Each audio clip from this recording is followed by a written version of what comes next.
Bom, então vamos lá. Para quem já está aqui, obrigado por estarem presentes. Bem-vindos ao webinar sobre exploração de dados com Python para iniciantes. Para aqueles que estão assistindo, bem-vindos também à gravação. E vamos começar a falar um pouquinho sobre, tá? Bom, primeiramente eu queria me apresentar. Eu sou o Carlos, eu sou engenheiro de dados na UBEI. Hoje eu estou no projeto da CTW e lá a gente trabalha com muitos dados de sensores, de carro e tudo mais, e tudo isso a gente precisa fazer essas análises de dados. Então, aqui a gente tem o que sobre o que a gente vai falar, né? Então, o que é análise de dados, definir os problemas e assim por diante. Então, vamos lá, vamos começar com o que é análise de dados. Análise de dados nada mais é do que a gente pegar dados, pegar informações e começar a explorar aquilo, olhar, entender o que cada dado ali representa. Então, imagina só, né? A empresa tem algum problema e ela precisa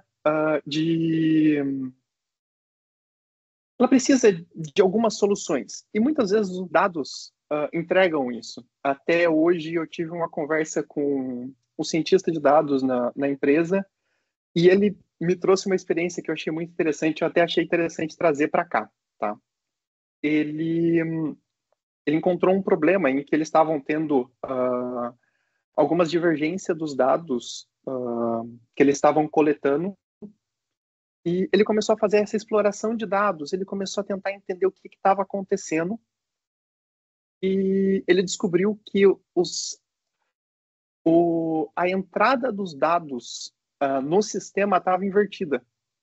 Então, por causa disso, os dados estavam indo para outro caminho e eles estavam seguindo outro caminho.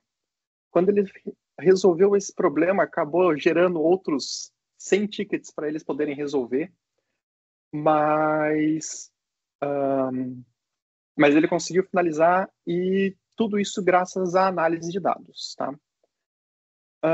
Então, assim, hoje nas empresas é extremamente importante. As pessoas têm uma produção de dados absurda. Então, a cada dia que passa, a gente está gerando mais dados. Então, a gente tem que começar a trabalhar com isso, tá? Então, eu vou começar aqui com uma coisa muito simples e básica, porque hoje a gente não tem isso.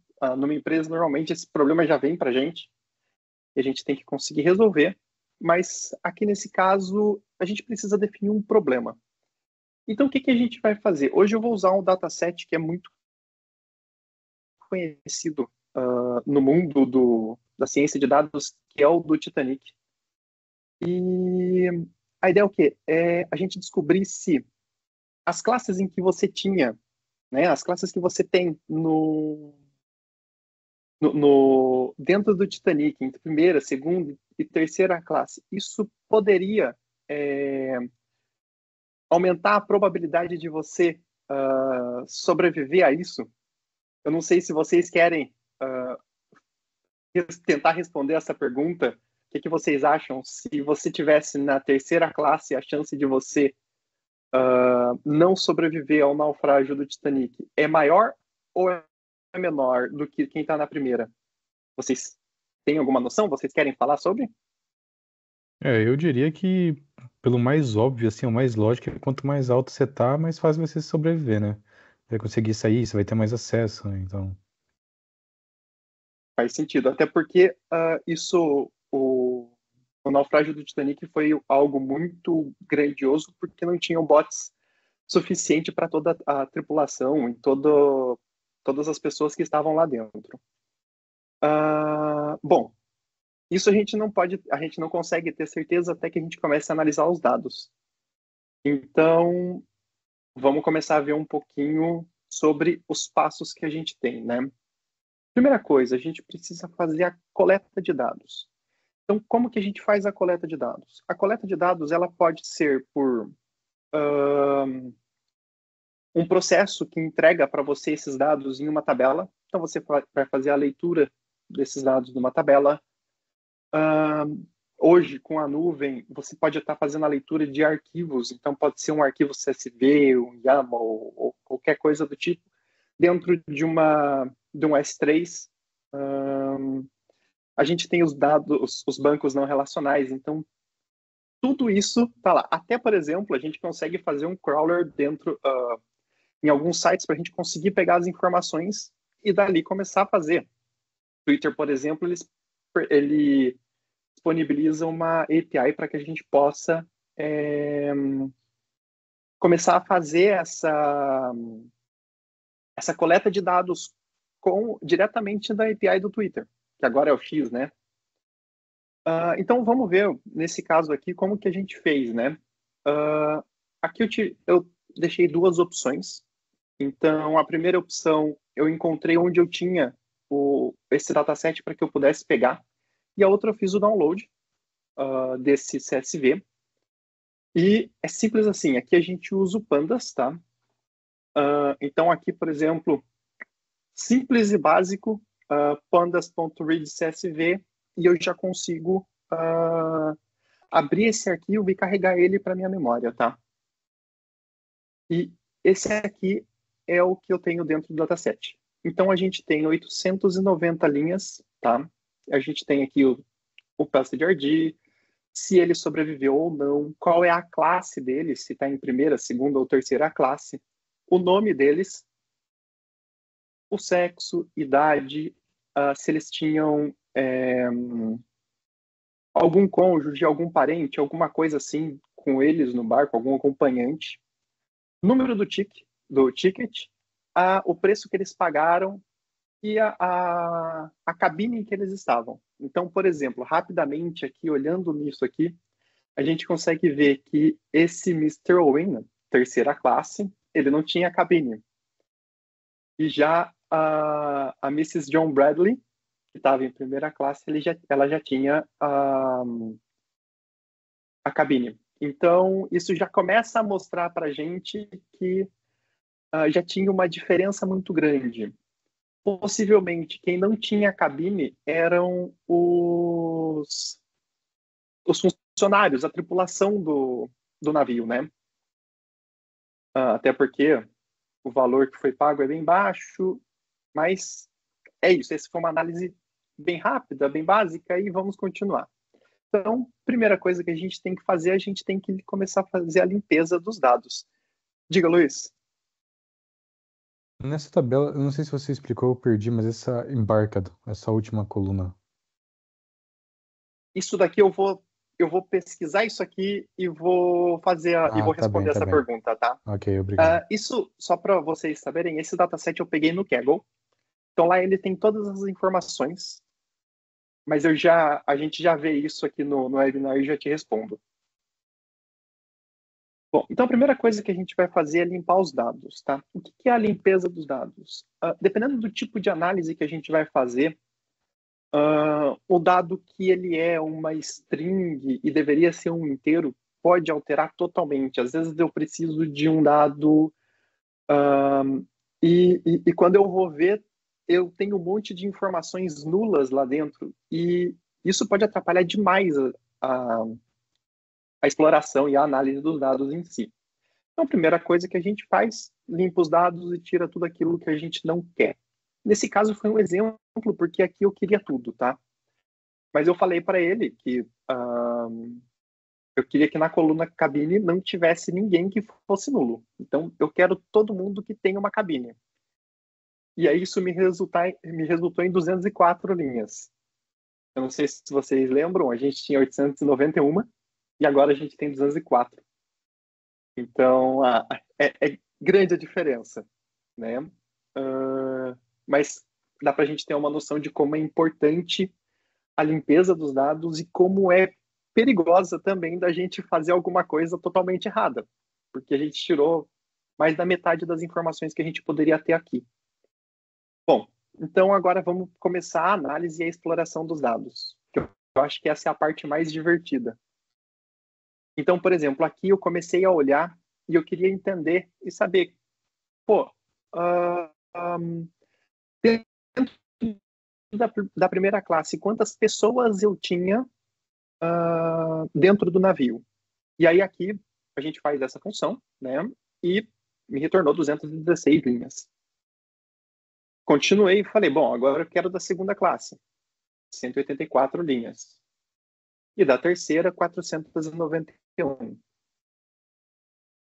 Ok. E aí eu falei assim, tá, tudo bem. Agora eu quero saber qual é a média, né, de que cada classe pagou no ticket. Então, a gente tem algumas funções que vão nos ajudar. Mas, por exemplo, na terceira classe, a média paga por eles foi de 13,68 dólares. Na segunda classe e na primeira classe, a gente pode ver que tem uma diferença muito grande. E é isso, é esse tipo de coisa que a gente começa a fazer na análise de dados. A gente começa a criar perguntas, e essas perguntas elas precisam ter uma resposta, tá? E é exatamente isso que a gente vai fazer. Então a gente vai começar a analisar os dados, vai olhar e vai falar, pô, mas será que essa situação é isso mesmo? E aí a gente começa a olhar e entender o que os dados estão nos dizendo. E agora vem a parte que eu acho que é a mais bonita da análise de dados em si, que é plotar os gráficos. Isso aqui eu acho que todo mundo gosta, todo mundo gosta de ver, principalmente o pessoal de negócio, adora isso. Então aqui, por exemplo, a gente tem aqui nesse primeiro gráfico a quantidade de pessoas que sobreviveram. Então, no caso que o valor é 1, aquelas pessoas sobreviveram, e no caso 0 não chegaram a sobreviver. Então a gente vê que foi uma boa diferença, né? Aqui a gente tem a quantidade de passageiros por sexo. Então a gente vê que teve muito mais homens do que mulheres. Já que a gente consegue ver a mesma contagem que eu fiz, né, de valor médio por ticket, né, que fui ver quantos passageiros tinha, a gente tem mais ou menos aqui também. Então a gente vê que na terceira classe a gente tem quase 500 passageiros, na segunda um pouco menos de 200 e na primeira um pouco mais de 200. Isso aqui é muito interessante. Aqui ele mostra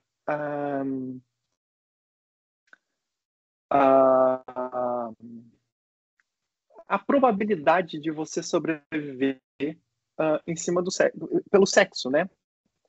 Então, se você for uma mulher, essa aqui é a probabilidade de você sobreviver. E se você for um homem, essa aqui era a probabilidade de você sobreviver. Então, possivelmente, se a gente estivesse no Titanic, todos nós estaríamos aqui, tá? Estaríamos aqui, quer dizer. Mas, ok. Então, isso significa que realmente eles seguiram aquela questão de as mulheres e as crianças primeiro e depois os homens. Eles deram prioridade, sim, em cima do sexo. E aí agora, vocês se lembram do nosso problema? Né? A gente queria saber se a gente estivesse na primeira classe, a gente iria sobreviver, teria uma chance maior de sobreviver do que se a gente estivesse na terceira classe. E até acho que o Luiz respondeu que sim, se a gente estivesse na primeira, a nossa chance era maior, certo? Bom, então agora a gente vai descobrir isso. Então, aqui é o notebook, né? Isso aqui é a informação que ele traz para a gente, em que na primeira classe, a gente vê que 80 pessoas não sobreviveram e 136 sobreviveram. Na segunda, 97 e 87, e na terceira, 372 e 119. Então, claramente, a gente já consegue ver que, realmente, se a gente estivesse na primeira classe, a gente teria uma chance maior de sobreviver. E aqui a gente tem nesse gráfico realmente a probabilidade em si. Então, sim, primeira classe tem uma chance maior. Então, se a gente fosse primeira classe do sexo feminino, a chance seria maior ainda. E, bom, agora sim, vamos para as perguntas, pessoal. Eu ouvi hoje mesmo num podcast que esse negócio, essa análise do Titanic é uma coisa bem, bem famosa mesmo na área de dados, né? E falam até que Sim, hoje em dia você quer montar um portfólio, você ter esse negócio do Titanic é uma coisa bem batida já. sim, sim, ela é bem batida. Você tem muitas e muitas soluções, né? Muitas pessoas. E já teve gente que começou a rodar modelos de machine learning para poder entender outras coisas. E, assim, é muito grande essa, as possibilidades que apareceram. Então, é muito comum. E é um dataset muito simples, mas para quem quer começar, é muito bom, porque você tem N possibilidades, você tem N soluções, e isso é interessante. Então, é batido, mas às vezes vale a pena. Bom, vamos lá. Deixa eu fazer a pesquisa aqui da coluna. A coluna já foi respondida ali no chat. Ah, O já foi camarada respondido no Marcos ali chat? Isso. respondeu. Ótimo, legal. Eu queria aproveitar que eu estou com o mic aberto, gostaria de Uhum. entender um pouco, se eu fosse começar hoje na área de dados, o que que eu deveria aprender além de Python e Power BI? Ah, além de Python, você começa a ter algumas opções, tá? Se você for mais para ciência de dados, você já deve começar a seguir mais para pacotes como Pandas, Matplotlib, que é o que até montou esses gráficos, Scikit, Seaborn e pacotes desse tipo, tá? São realmente voltados para machine learning e para ciência de dados. Se você quiser ir para a parte de engenharia de dados, já indico você aprender Pandas e PySpark. Eu acho que PySpark deve ser, acho que, a melhor ferramenta para a gente poder fazer a engenharia de dados, tá? Tá, O... desculpa te interromper, mas é Claro, porque eu não sou muito familiar com pandas e esse tipo de animais, entendeu? Gostaria tudo de bem. entender como é que funciona, o que que é o panda e quais são. É que eu não sei de verdade nada sobre engenharia de dados, Não, entendeu? fica tranquilo. Bom, vamos lá. Todos eles são bibliotecas do Python, como Flask, Django e coisas do tipo, tá? Qual é a diferença? O Pandas, ele é muito bom para você trabalhar com uma volumetria de dados pequena, né? Ou quando você precisa começar a trabalhar com machine learning, porque o Pandas ajuda muito a você montar data frames e tudo mais. Então ele te ajuda bastante, ele vai te auxiliar bastante nessa parte. Já o PySpark, ele é muito engenharia de dados mesmo, tá? Ele é muito bruto ETL. Não sei se vocês sabem o que é o ETL, mas é a extração, transformação e carga, tá? Então, é algo que é comum desde o mundo de BI, tá fazendo isso. Qual é a diferença? O Pandas, o PySpark, ele roda muito com SQL. Ele roda muito na mesma lógica que os bancos de dados utilizam. Então, ele vai fazer query, ele vai fazer join, e coisas do tipo. Não que o Pandas não faça, mas o tipo de operação é outro. Vantagens do Spark em relação ao Pandas. O Spark consegue processar muito, mas muito mais dados. Ele usa processamento em paralelo.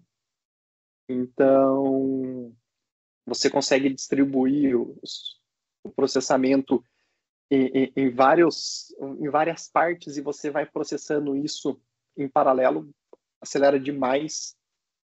Eu já cheguei a processar tabelas com mais de 1 milhão de linhas e, assim, em 1 hora, tá? Nem isso, às vezes. Então, essa é a diferença. Consegui explicar mais ou menos? Conseguiu, conseguiu. Mas a princípio, então, Python é extremamente obrigatório, né? Que já que Python são. você tem. São bibliotecas do Python, né? Isso. Você tem a possibilidade de aprender R também, que é uma linguagem voltada para estatística, para fórmulas matemáticas e coisa do tipo. Mas o Python ele é muito versátil, né? E se você quiser ir para a engenharia de dados com Spark, você tem a possibilidade de usar Scala e Java. Então é isso. Entre os dois mundos de engenharia de dados e ciência de dados, o Python, eu acho que ela é a única linguagem que consegue englobar os dois universos. Já as outras, Java e Scala, tá mais para engenharia de dados e o R tá mais para ciência de dados. Não que você não possa fazer os dois, tá? Mas no Python tá mais fácil. Certo, muito obrigado aí pelas De respostas. nada. Obrigado, obrigado. Ajudou também a tirar algumas dúvidas. Mas Ótimo. continuando nisso, então a parte de engenharia de dados e ciência de dados são duas coisas assim ainda diferentes também. Então, o engenheiro de dados não faz o trabalho do cientista de dados e vice-versa. Exato, exatamente. O que acontece? O engenheiro de dados ele vai pegar o dado lá na tabela. Então, imagina que você tem uma tabela de transação bancária, por exemplo, e você quer entender se quando é que o seu cliente ele vai deixar o banco. Então você consegue talvez as transações você já consegue entender mais ou menos. Então o que o cientista de dados precisa? Ele precisa dos dados para poder entender o comportamento do cliente. Ele pode ir diretamente pegar na tabela?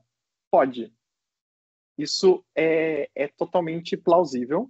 Ele vai direto na tabela, faz os estudos dele, faz as análises dele e entrega o modelo. Lindo, maravilhoso. Os cientistas de dados ele costumam usar muito notebook, o Jupyter Notebook, eles usam muito porque acaba sendo muito mais prático, muito mais fácil. Até como vocês viram ali nos screenshots, ele já mostra para a gente a tabela muito mais bonitinha do que num terminal. E outra que a gente consegue alterar um parâmetro e rodar novamente só uma parte do código. Então isso facilita muito para eles. Porém, quando ele termina o trabalho dele de exploração e montar um modelo de machine learning, ele precisa entregar esse modelo. E normalmente ele não sabe como fazer. E aí é que normalmente entra DevOps e MLOps, que eu acho que vocês já devem ter ouvido falar disso, que são as pessoas que fazem a produtização desses modelos. E o engenheiro de dados, ele normalmente ele é MLOps também, porque ele entende um pouco mais de processos e produtos. E o engenheiro de dados, ele acaba que pega esses dados para o cientista, lá na tabela, e disponibiliza de uma forma mais fácil e prática. Então, por exemplo, hoje, no projeto que eu estou, a gente recebe os dados, a gente recebe arquivos em um formato X, tá? Que ele vem um arquivo binário e um arquivo de informações, um JSON, um YAML ou qualquer coisa do tipo. Só que esses dois arquivos para o cientista de dados trabalhar é muito mais complexo. Então a gente pega esses arquivos, faz a conversão na pipeline no data pipeline para um arquivo que seja mais fácil para que eles possam trabalhar. Então essa é a diferença. Um realmente explora e analisa e o outro prepara e entrega o produto em si. E qual você acha que é mais legal? Olha, os dois são muito legais, são muito divertidos. Eu acho que a ciência de dados ela tem um hype muito grande. O cientista de dados ele é muito bem visto pelas empresas porque eles acham que ele é extremamente importante, porque é ele que traz as respostas, né? Mas a engenharia de dados vem daquele negócio de apertar o parafuso. Você está em backstage ali, você está ajudando, você está auxiliando, você está você é praticamente o maestro de todos os dados que tem dentro da empresa. O cientista de dados é só o músico. Acho que essa é uma referência muito... Acho que ficou boa. Ficou bom mesmo. Deu pra entender Carlos, melhor. Carlos, uma pergunta. Vocês estão me ouvindo? Tô assim.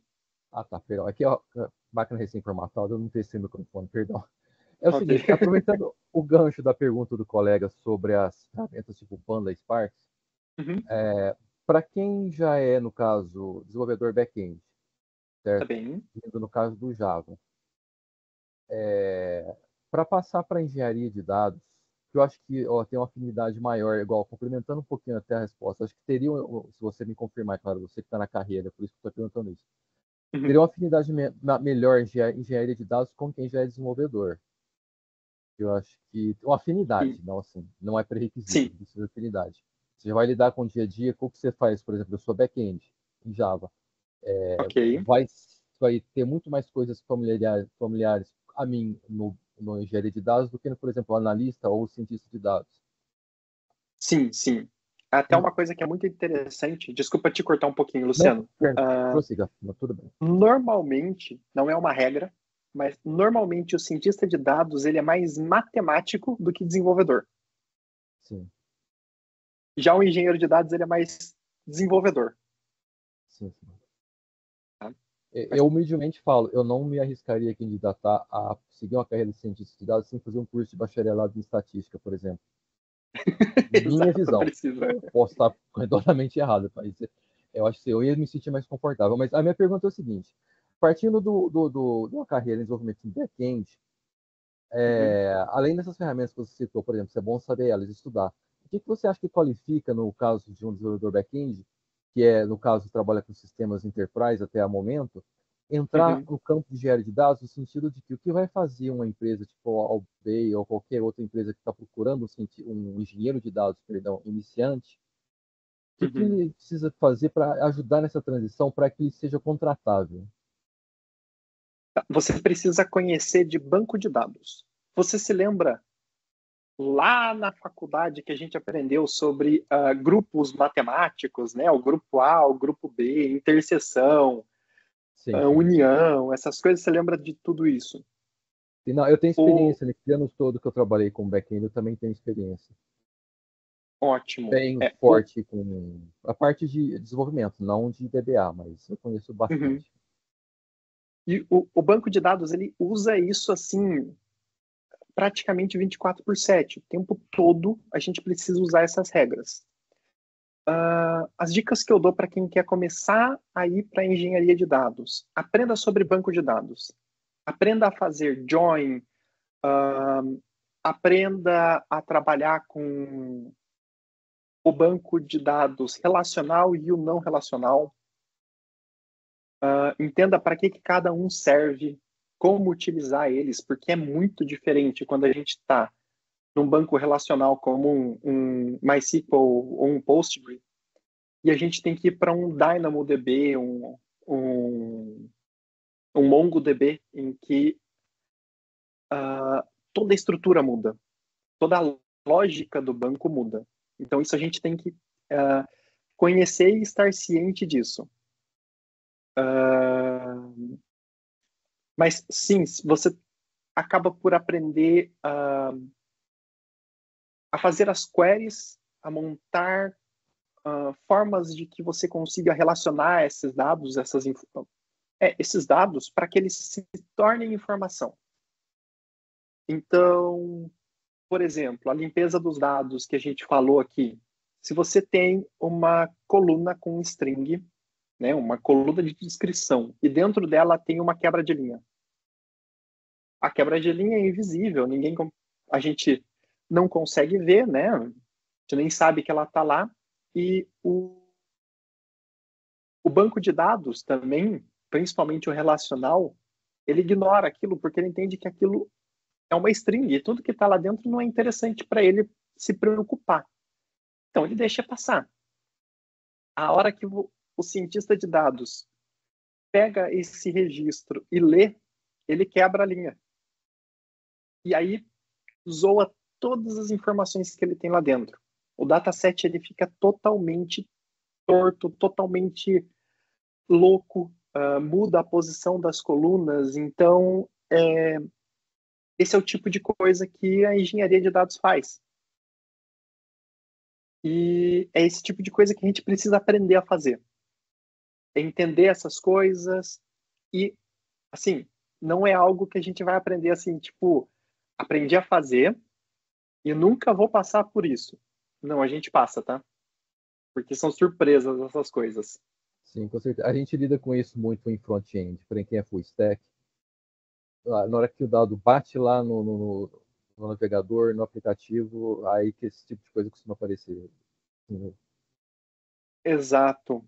Agora imagina só, enquanto a gente está dentro do banco relacional, em que a gente está fazendo as operações com tabela, isso funciona super bem e ele passa despercebido mesmo, tá?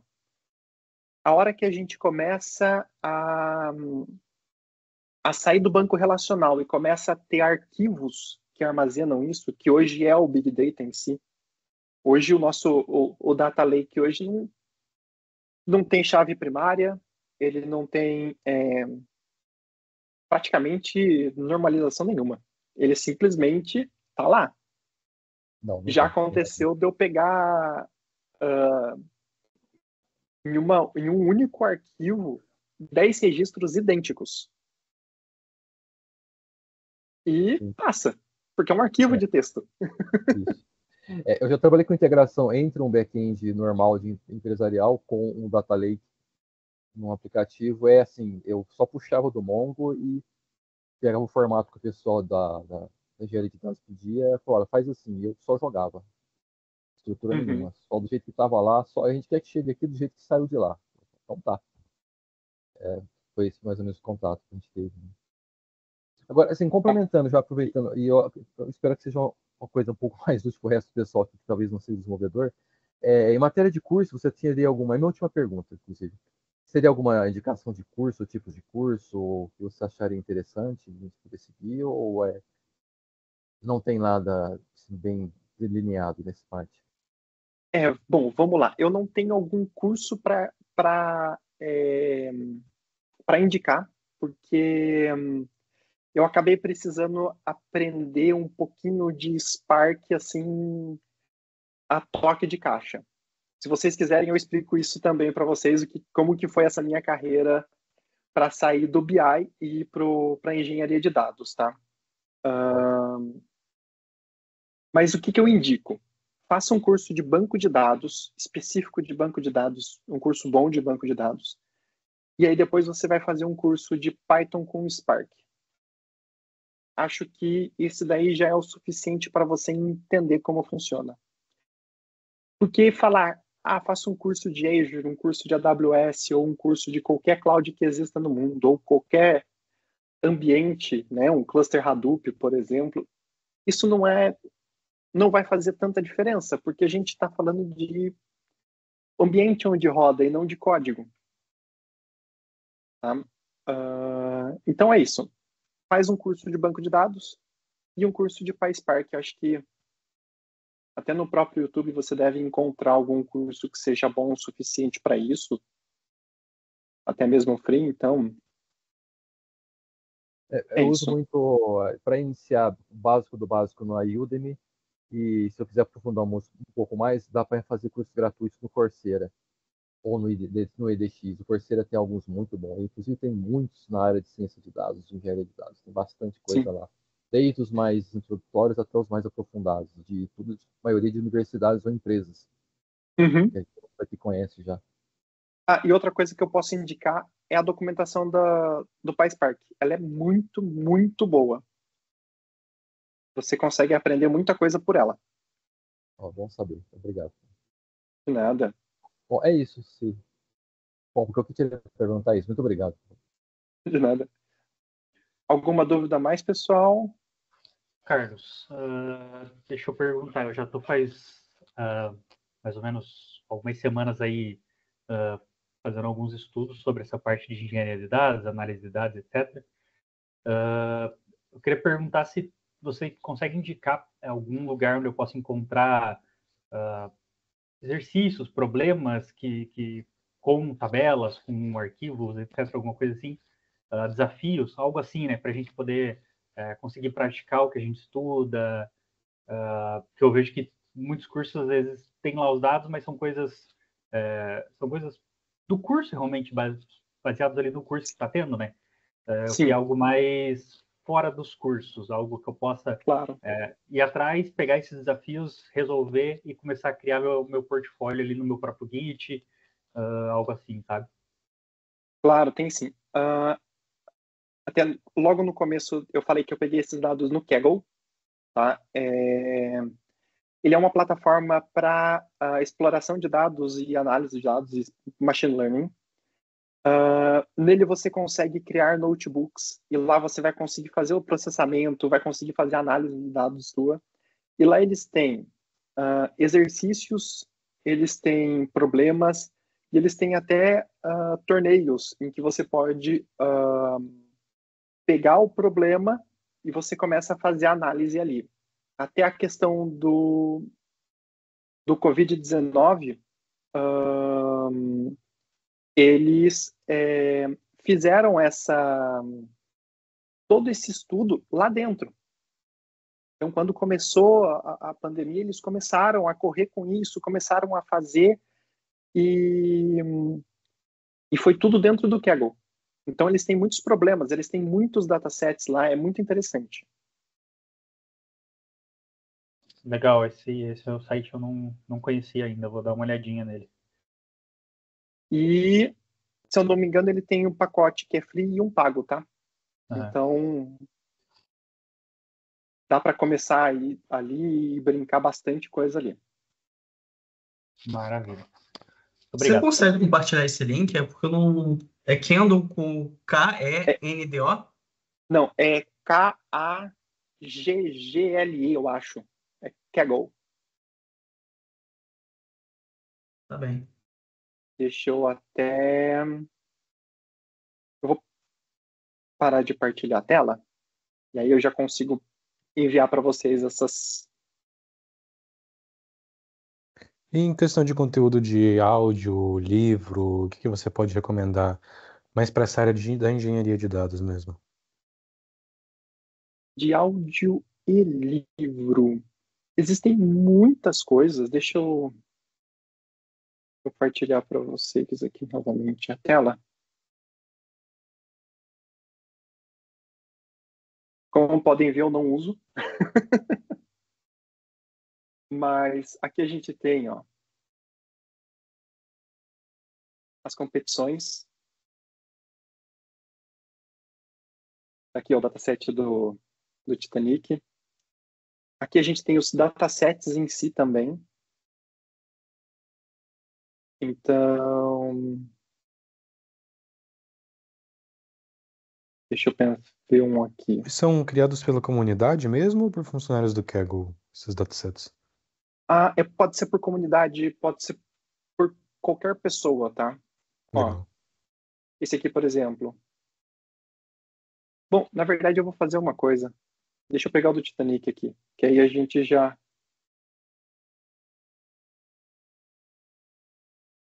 Esse aqui. Então aqui, ó, a gente tem até um pouco da explicação do que foi e tudo mais. Aqui a gente tem sobre cada coluna.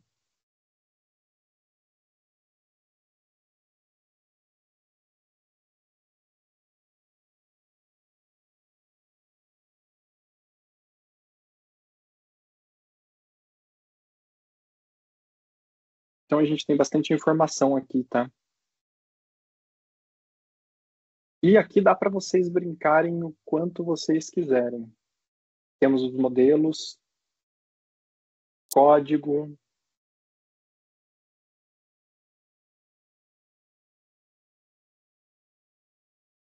E é isso, do Kaggle é isso. Eu vou mandar o link para vocês.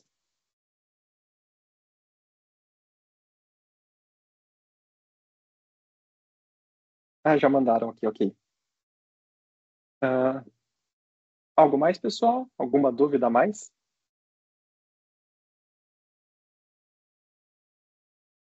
Por enquanto é isso, mas eu queria saber se, tipo, tem a liberdade de te adicionar no LinkedIn, mandar uma dúvida, alguma coisa, ou Claro, claro, pedir sim. Eu por vou, dicas posteriormente. eu vou colocar o meu LinkedIn aqui.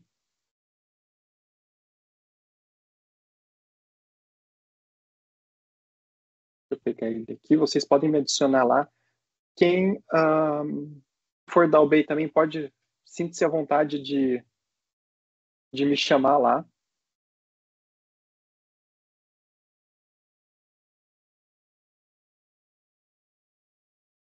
Ah,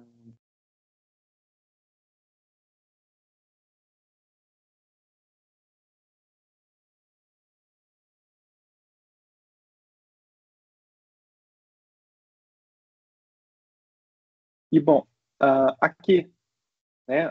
Você perguntou quem poderia adicionar, tá aqui. É só clicar aqui e subir um novo dataset. Pode ser link ou um output de notebook. Então, acho que é isso. Mais alguma dúvida, pessoal?